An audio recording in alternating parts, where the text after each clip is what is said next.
Muy buenas noches. Seguimos con Tertulia Teológica, un programa original de la Iglesia Bautista Reformada en Redentor en Bogotá, Colombia, con el académico Joel Sarman. Y seguimos viendo a Juan Calvino. Hermano Joel, adelante, estamos en 1946, ¿verdad? Seguimos entonces. Sí, así es. En 1500, no 1900.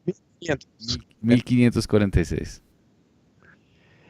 En 1546 este grupo, la facción que estaba en el poder, desde que Calvino regresó en el 41, este grupo se desintegró y los varios rivales, los otros partidos políticos, se puede decir, entraron en contienda por dominar el vacío que se presentó en el poder de Ginebra. Entonces, al lograr estabilidad y vigor en la iglesia, la situación política se desestabilizó. ¿Qué cosas sucedían?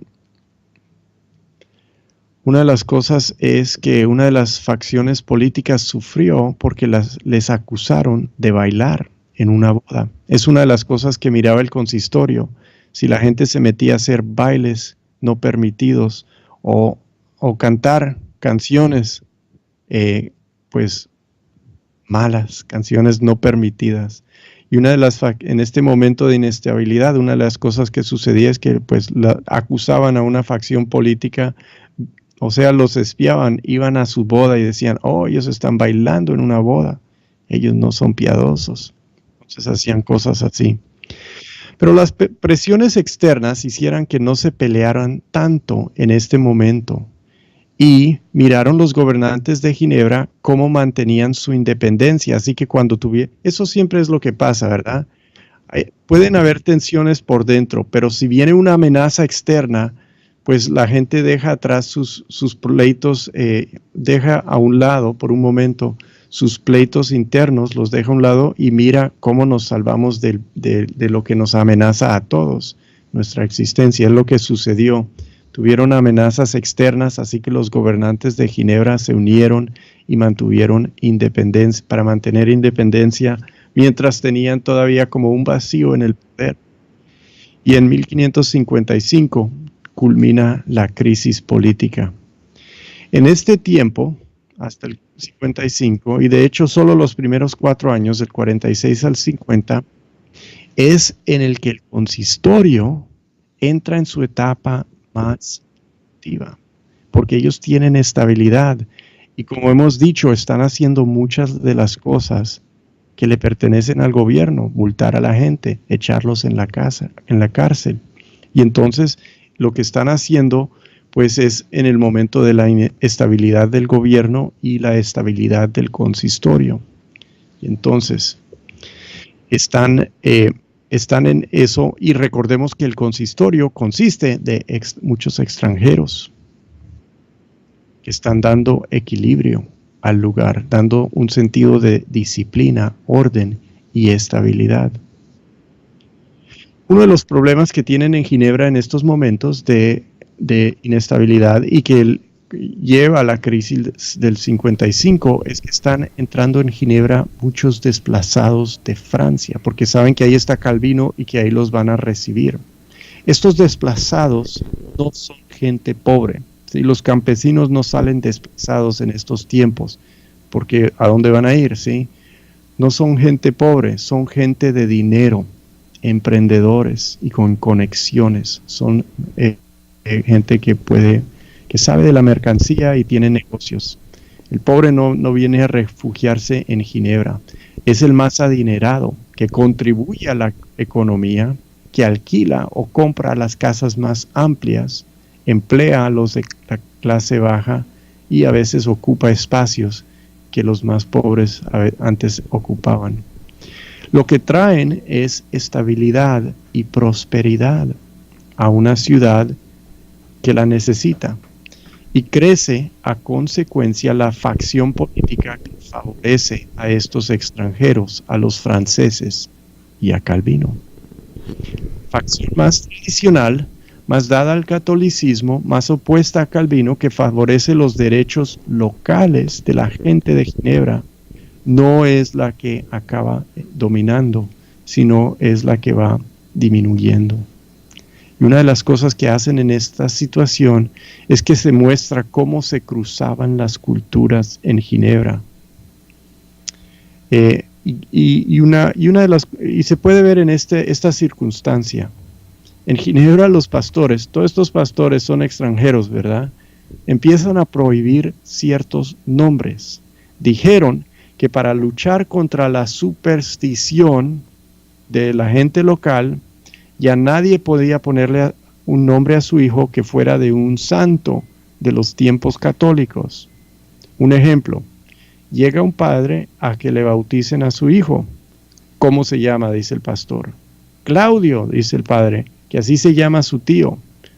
Pero Claudio es el nombre de un santo, de una vereda por ahí. Entonces, ¿qué hace el pastor? Y esto sucedió. Coge al niño, lo bautiza y le pone el nombre Abraham. Y dice el papá, ¿por qué le puso Abraham? Porque Claudio está prohibido, no sabe usted que eso es un santo y eso es una superstición y aquí no se puede. Y con sobrada razón molestaban a la gente de Ginebra con esta práctica. Pero eso es también lo que estaban haciendo. Y aún así, pues salieron adelante los extranjeros y la facción que los apoyaba. Hermano, tengo una pregunta que nos hacen desde el WhatsApp. ¿De dónde sacan el concepto de consistorio?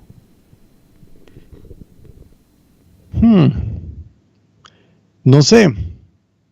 Es un arreglo, o sea, es una forma de hacer las cosas que corresponde al consejo de la ciudad. Es como el consejo de la iglesia. Y eso es una observación que se puede hacer, que hicimos antes. En los territorios luteranos, donde mandan la nobleza menor, un duque por ahí, un landgrave por ahí, se retienen todo lo que es la jerarquía católica, pero tienen como obispos que mandan, como una nobleza menor que mandan. En la iglesia, pues mantienen al Papa, que es como un emperador, ¿verdad? Y en los territorios de Suiza, muy interesantemente, hacen las cosas como un consejo de la iglesia, reflejando el gobierno secular, que es a través de consejos autodeterminantes en cada ciudad, y así lo hacen ellos. Y el territorio de la iglesia es un territorio político, así que el gobierno de la iglesia refleja el gobierno político, y el consistorio es como el consejo de una ciudad, pero no sé exactamente el término y el concepto de dónde lo toman. Muy bien, hermano, seguimos entonces. Ok, entonces vimos que los pastores están tratando de erradicar la superstición y las costumbres que ellos dicen son paganas de estos tercos campesinos suizos, pero que los campesinos suizos quizás ven como sus costumbres de siempre, las costumbres de su pueblo. Y eso siempre ha sido un conflicto entre el cristianismo y las costumbres locales de la gente. El gringo que llega a Colombia y quiere hacer las cosas puntuales, que a las 9 es la escuela dominical, y el colombiano que llegue a las 9:30 o a las 9:15 y no arranca con la misma cultura puntual que a veces tenemos algunos de nosotros. Es igual aquí en Ginebra, los franceses que tenían que cambiar sus costumbres. Calvino usó con astucia también sus sermones para promover sus planes durante la inestabilidad que se da por casi una década y que culmina en 1555. Él no buscaba simplemente purificar la disciplina y poner una buena compañía de pastores. Buscó también cambiar el poder en el gobierno para favorecer los planes de la reforma, porque sabía que era necesario. Y usó su influencia para que durante la inestabilidad política los que se opondrían no podían obtener control, ¿sí? Usó la inmigración, los refugiados adinerados franceses para consolidar el poder que favoreciera sus planes de reformar a la ciudad, y con eso él logró ubicar a Ginebra como una ciudad estable y con un puesto en la situación internacional. Ginebra no era una ciudad tan importante antes de Calvino. Calvino la volvió una ciudad con importancia en la situación política internacional por la estabilidad del orden que él logró trabajando con tanta paciencia por todos estos años. Y parece que su motivación principal quería proyectarse hacia Francia, su patria, porque él es francés. Una vez consolida la situación en Ginebra, la usa como base para capacitar y enviar pastores a su país, ¿sí? Y eso nos ayuda a entender por qué él escoge pastores franceses en Ginebra, ¿sí? Sí tiene eso en mente. En 1559 se fundó la Academia en Ginebra. ¿Para qué? Para mandar pastores a otros lados. Es el mismo año, interesantemente, 1559 es el año en que Juan Calvino por fin consigue ciudadanía suiza, ciudadanía en Ginebra. Él estuvo todo ese tiempo ahí como un extranjero, no podía ni siquiera votar, no tenía el derecho de votar como los demás lo tenían por todo ese tiempo. Bueno, hemos llegado casi al final. Tenemos algunos datos y algunas fechas más. En 1549 es cuando murió la esposa de Calvino. Y esa fue una situación muy triste para él. Él pues se casó, no se quería casar, pero cuando se casó estuvo muy feliz en su matrimonio y muy triste que se le murió su esposa. Nunca se volvió a casar. En 1552 al 3 tiene varias confrontaciones con herejes. En 1553 es cuando llega Miguel Servet. Calvino, como el único abogado capaz para el juicio, es el fiscal. Servet es un hombre de mucha inteligencia y también mucha inestabilidad mental. Servet, yo creo, estaba medio loco porque hace cosas algo pues inestables y casi que se puede decir que se hace matar. Lo buscan los católicos también a Servet. Todos saben que Servet niega la Santa Trinidad, no cree en la doctrina de la Trinidad. Así que no es controversial que en Ginebra lo quemen como hereje. Es bueno para la política de Ginebra, porque nadie está de acuerdo con Servet. Y Calvino tampoco está haciendo lo que hace por rencor o fanatismo. Todo mundo está de acuerdo, tanto católicos como protestantes, que un hereje destabiliza y contamina una sociedad y hay que matarlos para ser un ejemplo y darle temor a los demás. No tienen un concepto de una sociedad en la cual existe libertad de religión. Y están peleando si puede haber una sociedad con diversidad eclesiológica. Si puede tener una mayoría, por ejemplo, protestante que tolere una minoría católica. O si eso va a echar a perder su sociedad, si toleran a los católicos dentro de o si los católicos toleran a los protestantes, mucho menos un hereje o un ateo o uno de otra religión. En 1564 es la muerte de Calvino. Calvino, ¿qué logró hacer? Logró hacer de Ginebra, una ciudad menor de un país y no muy importante, el punto central, por muchos años, el punto central de la Reforma protestante. ¿Por qué?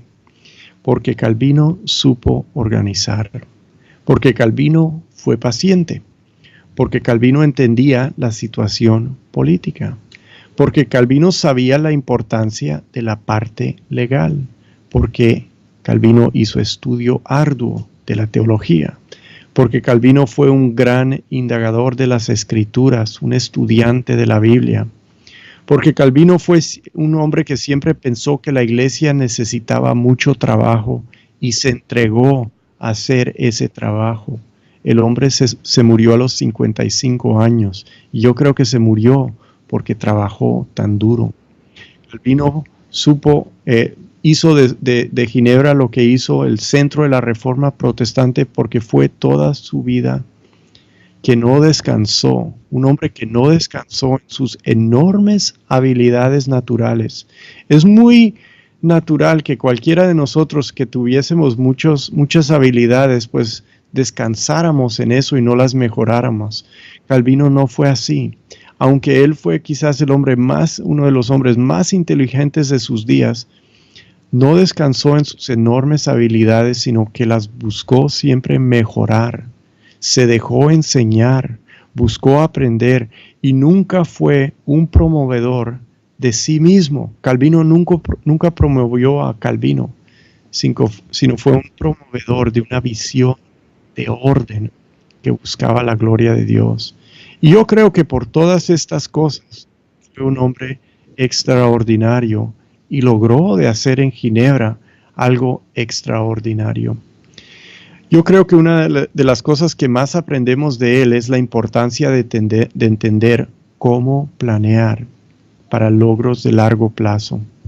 El hombre puso fundamentos y dijo, ¿qué es lo que queremos lograr? Se puso a organizar y a disciplinar la iglesia. Siguió, no se dio solo por disciplinar la iglesia, que es un trabajo arduo, siguió organizando la ciudad también. Y así pudo establecer un centro purificado y autónomo del cual proyectar esos mismos fundamentos y orden al resto del mundo. Y su impacto sigue hasta el día de hoy. Seguimos consultando la institución, seguimos usando sus comentarios cuando ya casi nadie usa los comentarios, por ejemplo, de Lutero. Los de Calvino se siguen usando. Él pensó en los problemas de forma estratégica, lo redujo a una serie de problemas más pequeños y los fue superando en orden sistemática. Y aprovechó de su situación, aprovechó cuando la situación le favoreció, aprovechó para avanzar sus planes y supo entender así su situación y cuando le favorecía. ¿Cuál es, en el último punto, cuál es el legado teológico de Calvino? Pues lo conocemos también, que quizás lo quiero decir en una forma diferente. La doctrina organizada. Para mí Calvino es un hombre de orden y entonces quiero entenderlo todo en ese sentido. Entonces un legado teológico de Calvino es doctrina organizada. Antes de él hay doctrina organizada, ¿sí? Aquino la organiza con un orden aristotélico, como una ciencia. Pero Calvino comienza en donde lo hace el apóstol Pablo en Romanos, con el principio del conocimiento, como sabemos, y nos da la revelación de Dios. Y este es el patrón, según entiendo, del procedimiento protestante. Primero establecemos las bases del conocimiento, arrancamos por la Biblia y después llegamos a estudiar a Dios. Aquí no empieza con Dios. Calvino lo cambia y eso es algo que impacta la teología protestante. La predestinación es obviamente un énfasis del legado teológico de Calvino, la soberanía de Dios. La soberanía de Dios le da orden a todo. La predestinación es la prioridad del orden que Dios le da a la salvación. Y vemos ese orden de Calvino en el énfasis de la soberanía y predestinación. Eso es lo que yo veo. La doctrina, también otro legado es la doctrina como exposición del derecho, porque él fue abogado, ¿sí? La exposición del derecho que la Biblia indica. Él es un organizador de la piedad reformada. La piedad reformada tiene sus fuentes tanto en los demás, pero especialmente en Calvino. Lo que hace Calvino es deja menos lugar para el creyente nominal, el creyente mediocre. En el catolicismo hay más lugar, ¿verdad?, para el creyente mediocre. El que no es un buen católico, pero es un católico y va a pagar en el purgatorio. Pues en el protestantismo hay menos lugar para el creyente mediocre. Pero tampoco incluye el protestantismo el creyente extraordinario como lo es el santo del catolicismo. No tenemos eso. Excluyendo los extremos, que es el resultado que obtenemos. Más es requerido de todos. Se requiere más alto compromiso en general en el protestantismo que en el catolicismo. Pero Esto llega con seguridad, se puede obtener seguridad, la seguridad de la salvación que se puede tener. Eso no existe en el catolicismo, ellos no tienen seguridad de que van a ser salvos, ¿verdad? El protestante sí cree que puede tener seguridad, por lo menos el calvinista. Y cree que se puede tener esto, y es una novedad del protestantismo que llega a través del calvinismo. Y esta seguridad es lo que siempre busca la persona que organiza. ¿Por qué organiza? Para tener las cosas bien y seguras y estables. Y esa estabilidad, esas bases seguras, descanso. Y es un logro de la organización mejor, podemos decir, o la organización completa. Y por eso se asocia también con Calvino. Y sigue siendo Calvino, por su exposición del derecho que la Biblia indica, un poderoso exponente de la relación del cristianismo al gobierno secular. Existen muchas variantes dentro del concepto calvinista, pero todavía se habla de eso. Abraham Kuyper, el neocalvinista, tiene ideas que todavía son influyentes. Y todavía, por lo menos aquí en los Estados Unidos, se habla de lo que dijo Calvino acerca del Estado, someternos a él, y que pueden haber rebeliones, pero solo las lidera el magistrado. Bueno, hasta ahí el material que tengo sobre Calvino. No sé si hay últimas preguntas o comentarios. Hay una última pregunta. ¿Qué significa neocalvinismo? ¿Qué significa el neocalvinismo de Abraham Kuyper? El neocalvinismo de Abraham Kuyper es una modificación y una modernización, un desarrollo, ¿sí?, del concepto más confundido, yo creo, que tenía Calvino. Y tiene que ver con lo que estábamos hablando antes, cuando hablamos de que el consistorio están haciendo muchas de las cosas del gobierno. El neocalvinismo dice, sí, la verdad es que el gobierno es una institución de Dios que debe ejercer su función, y la iglesia no debe meterse a decirle al gobierno cómo hacer las cosas, porque la iglesia tampoco quiere que el gobierno se meta a la iglesia a decirle cómo hacer las cosas. ¿Por qué? Porque el gobierno, Dios lo ha instituido, pero no le ha dado su espíritu para saber las cosas de la iglesia. Le ha dado solo el poder de legislar las cosas que le tocan. Y la iglesia tiene el Espíritu de Dios para hacer cosas espirituales y hacer las cosas del reino de Cristo y no las del reino de los mundos, los reinos del mundo que hacen sus cosas. Y entonces el neocalvinismo reconoce que bajo la soberanía de Dios, Dios soberanamente ha dado a los gobiernos del mundo su esfera de influencia y hacer sus cosas, y a la iglesia una esfera distinta, que se respetan las diferencias. Y Abraham Kuyper tomó la confesión belga, que es la confesión que usan en Holanda, que es una confesión basada en lo que escribió Calvino, y la modificó para que dijera: el magistrado, el gobierno, no tiene por qué apoyar a las iglesias económicamente. No debe hacer eso porque las iglesias se apoyan. Solo les da la libertad de que funcionen sin que les estorben, y les da paz y tranquilidad. La diferencia entonces radica en que este hermano cree en la soberanía de Dios, pero en la soberanía de Dios. Por eso es neocalvinismo. La diferencia es en la relación. O sea, Calvino creía que el Estado debe apoyar a la iglesia y deben estar como entremetidos, y Kuyper las separa y dice no, son instituciones distintas. El mismo Alejandro dice: ¿y por qué se utiliza de otra forma ese término hoy día? Yo no sé de qué otra forma se usa. Yo lo aprendí de un hombre de Indonesia que es un neocalvinista que dio una charla aquí en Westminster hace un mes. Y yo le ayudé y aprendí mucho de lo que él estaba diciendo, y él es estudioso de Kuyper. ¿Y que él se refiere? Creo que es cuando hablan de los neocalvinistas, por ejemplo, que Piper es neocalvinista. Esa es una designación más, es de cierta gente. Es una designación de pronto de Peter Masters, que él se, quizás porque no está, no está al día con otras formas de usarla más técnicas.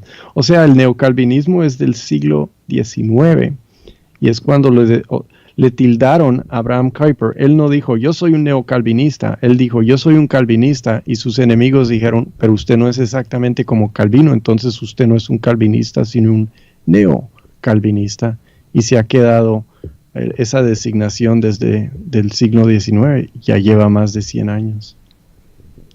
Arlington dice, sería interesante que se hable sobre el Salterio de Ginebra, porque tuvo mucha influencia no solo en la adoración en la Iglesia Reformada, sino en la historia de la música. El Salterio es el legado musical de la Reforma. Sería muy interesante, pero yo no tengo ninguna cualificación para hacer eso, y tampoco tengo mucho interés.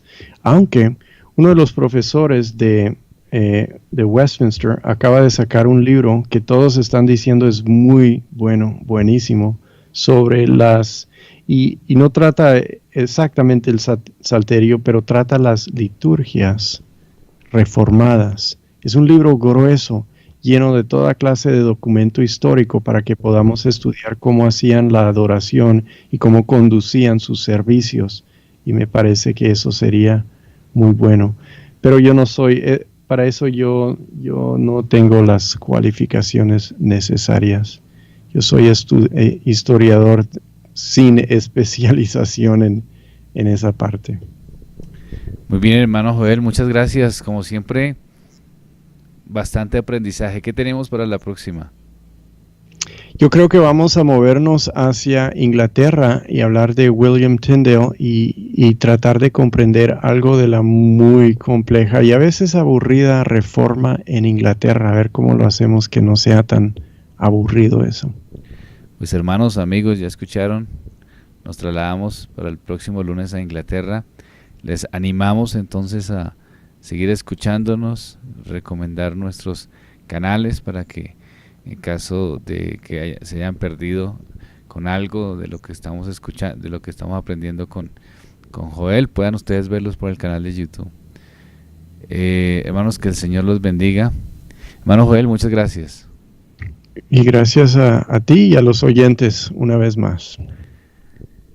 Un saludo, hermanos, que el Señor les bendiga.